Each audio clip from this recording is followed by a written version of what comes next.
दोस्तों, आज का क्राइम हॉरर स्टोरी सुनाने से पहले मैं आप लोगों को इंटरेस्टिंग साथ स्टोरी बताना चाहती हूँ।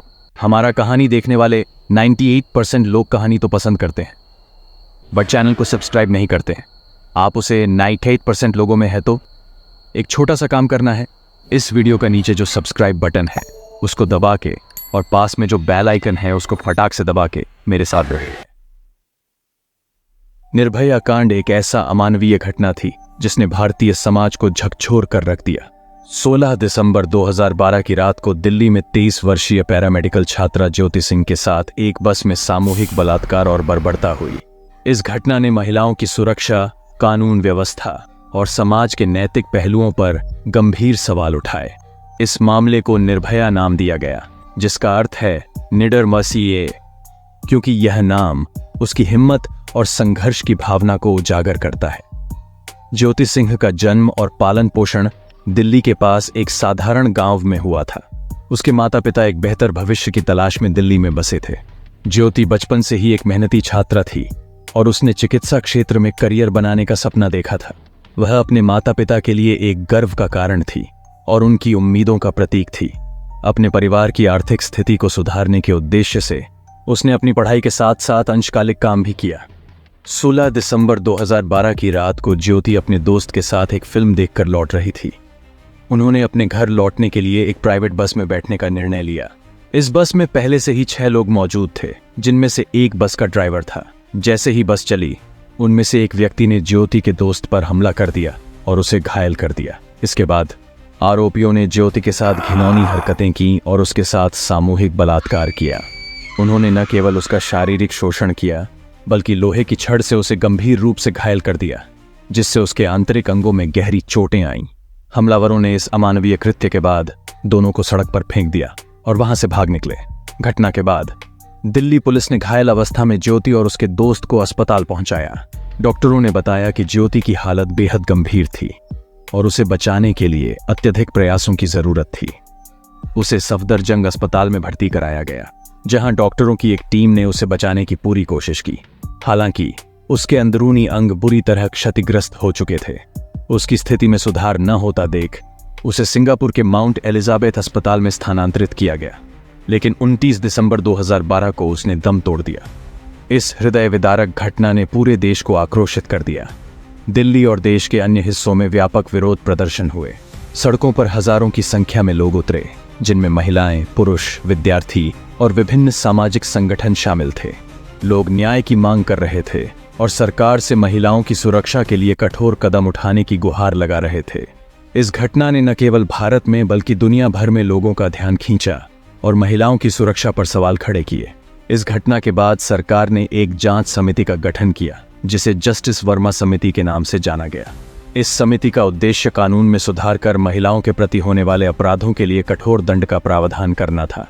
जस्टिस JS वर्मा के नेतृत्व में इस समिति ने 600 पृष्ठों की रिपोर्ट तैयार की, जिसमें बलात्कार और महिलाओं के खिलाफ अपराधों के लिए सख्त कानूनों की सिफारिश की गई। इस समिति ने भारतीय दंड संहिता, साक्ष्य अधिनियम और आपराधिक प्रक्रिया संहिता में महत्वपूर्ण बदलाव करने की सिफारिशें की। निर्भया कांड के बाद भारतीय संसद ने 2013 में क्रिमिनल लॉ अमेंडमेंट एक्ट पारित किया, जिसमें बलात्कार के मामलों में कठोर सजा का प्रावधान किया गया। इस कानून के अंतर्गत गैंगरेप, एसिड अटैक, छेड़छाड़ और अन्य गंभीर अपराधों के लिए कठोर सजा का प्रावधान किया गया। इसके साथ ही इस कानून में यह भी बदलाव किया गया कि यदि बलात्कार के दौरान पीड़िता की मृत्यु हो जाती है या वह कोमा में चली जाती है, तो दोषियों को मृत्यु दंड भी दिया जा सकता है। इस घटना के बाद दिल्ली पुलिस ने तेजी से आरोपियों की गिरफ्तारी की। कुल 6 आरोपी गिरफ्तार किए गए, जिनमें से एक नाबालिग था। नाबालिग आरोपी को जुवेनाइल जस्टिस एक्ट के तहत 3 साल की सजा हुई। बाकी 5 आरोपियों में से एक ने जेल में आत्महत्या कर ली। बाकी 4 आरोपियों को दोषी ठहराया गया और उन्हें मृत्युदंड की सजा सुनाई गई। यह मामला सुप्रीम कोर्ट तक पहुंचा, जहां कोर्ट ने निचली अदालत के फैसले को बरकरार रखा। आखिरकार 20 मार्च 2020 को चारों दोषियों को तिहाड़ जेल में फांसी दी गई। यह घटना भारत के न्यायिक इतिहास में एक महत्वपूर्ण दिन बन गई और महिलाओं की सुरक्षा और न्याय के प्रति सरकार के संकल्प को दर्शाया। निर्भया कांड ने भारतीय समाज और सरकार को महिलाओं की सुरक्षा और लैंगिक न्याय पर गंभीरता से सोचने पर मजबूर कर दिया। इस घटना के बाद कई कानूनी और सामाजिक सुधार हुए। पुलिस और अन्य सुरक्षा एजेंसियों ने महिलाओं की सुरक्षा के लिए नई नीतियां अपनाई। दिल्ली पुलिस ने महिला हेल्पलाइन की शुरुआत की, रात में गश्त बढ़ाई और शहर के प्रमुख स्थानों पर सीसीटीवी कैमरे लगाए। महिलाओं के प्रति हो रहे अपराधों के खिलाफ आवाज उठाने का यह दौर मीटू मूवमेंट का एक प्रेरणा स्रोत बना। इसके अलावा आत्मरक्षा प्रशिक्षण और अन्य जागरूकता कार्यक्रमों को बढ़ावा दिया गया। निर्भया कांड ने समाज में व्याप्त लैंगिक भेदभाव और महिलाओं के प्रति असमान दृष्टिकोण को उजागर किया। यह घटना न केवल न्यायिक बल्कि सामाजिक स्तर पर भी सुधार की आवश्यकता को इंगित करती है। समाज में महिलाओं की समानता, स्वतंत्रता और सुरक्षा के लिए एकजुटता और सकारात्मक दृष्टिकोण आवश्यक है। निर्भया कांड ने पूरे देश को झकझोर दिया और महिलाओं के खिलाफ अपराधों के प्रति समाज में जागरूकता का एक नया दौर शुरू किया। यह घटना हमारे समाज के उस काले पक्ष को दर्शाती है जहां महिलाओं की सुरक्षा को गंभीरता से नहीं लिया गया था। लेकिन इस घटना के बाद हुए बदलाव और कानून में किए गए संशोधनों ने इस बात को सुनिश्चित किया कि महिलाओं को सुरक्षा का अधिकार मिले और न्याय भी। निर्भया का संघर्ष और उसकी कहानी हमें हमेशा यह याद दिलाती रहेगी कि महिलाओं की सुरक्षा और सम्मान हमारे समाज का आधार होना चाहिए। उसका साहसिक जीवन और उसके बाद हुए जन आंदोलन हमारे समाज में महिलाओं के प्रति दृष्टिकोण बदलने में सहायक बने। लेकिन क्या कहानी यहीं खत्म हो जाती है? नहीं। दिल्ली की सर्द रातों में जब सारा शहर सो रहा होता था, एक बस कभी कभी सड़कों पर दिखाई देती। वह बस खाली होती, लेकिन जो लोग इसे देखते थे उनकी आंखों में खौफ बस जाता था। कहते थे कि ये वही बस है जिसमें एक मासूम लड़की के साथ ऐसा दरिंदगी का खेल खेला गया कि उसकी आत्मा आज भी न्याय की पुकार करती है। उस रात कोठी नंबर 13 के पास वाले पार्क में कुछ लड़के बैठकर शराब पी रहे थे। हवा में ठंड थी और दूर से सायरन की आवाज सुनाई दे रही थी। उनमें से एक जी अपनी कहानी सुना रहा था कि कैसे उसने कई बार लड़कियों को छेड़ा और उन्हें धमकाया। उसके दोस्त हंसते हुए उसकी बातें सुन रहे थे। तभी दूर सड़क पर एक बस धीमी गति से चलती हुई दिखाई दी। अरे, ये वही बस है जिसके बारे में सुना था, एक लड़का बोला। उसकी आवाज में थोड़ा डर झलक रहा था। चलो देखते हैं कितना सच्चा है ये सब, राजीव ने हंसते हुए कहा और वह बस की ओर बढ़ा।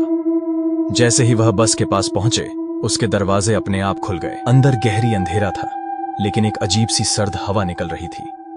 राजीव ने ठहाका लगाते हुए अंदर कदम रखा और उसके दोस्तों ने भी उसका साथ दिया। बस के अंदर का दृश्य भयानक था। सीटों पर खून के धब्बे थे और एक तीखी बदबू हवा में फैली हुई थी। राजीव के मन में डर का एक हल्का सा एहसास हुआ, लेकिन उसने उसे नजरअंदाज कर दिया। अचानक बस का दरवाजा तेज आवाज के साथ बंद हो गया। सब लड़के चौंक गए। क्या हो रहा है? एक ने घबराते हुए पूछा। तभी बस की लाइटें अचानक से जल उठीं। सामने की सीट पर एक परछाई उभरी, एक लड़की की। उसके चेहरे पर डरावनी पीड़ा थी। उसके कपड़े फटे हुए थे और उसकी आंखों में जलती हुई आग थी।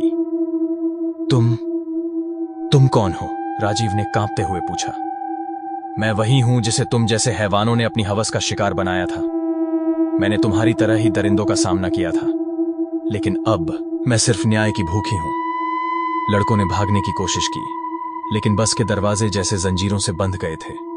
वो परछाई धीरे धीरे उनके पास आ रही थी और उनके दिलों में दहशत बढ़ती जा रही थी। मुझे छोड़ दो, हमने कुछ नहीं किया, एक लड़का चिल्लाया, लेकिन उसकी आवाज में झूठ साफ झलक रहा था। तुम सब गुनहगार हो, तुम सब मेरी तरह कई मासूमों के हक छीन चुके हो, अब बारी मेरी है। अचानक बस का सारा माहौल बदल गया। सीटों पर बैठे हुए लोगों की चीखें गूंजने लगीं। वो लोग असली नहीं थे, वो सब आत्माएं थीं। उन लड़कों ने देखा कि हर आत्मा की आंखों में वही दर्द था, वही चीख थी जो उस लड़की के चेहरे पर थी। राजीव और उसके दोस्तों की हालत अब इतनी खराब हो चुकी थी कि वो खुद को बचाने के लिए एक दूसरे पर ही वार करने लगे। लेकिन वह परछाई उनके पास आई और एक एक करके उन्हें उसी तरह तकलीफें दी जैसे उस मासूम लड़की को दी गई थी।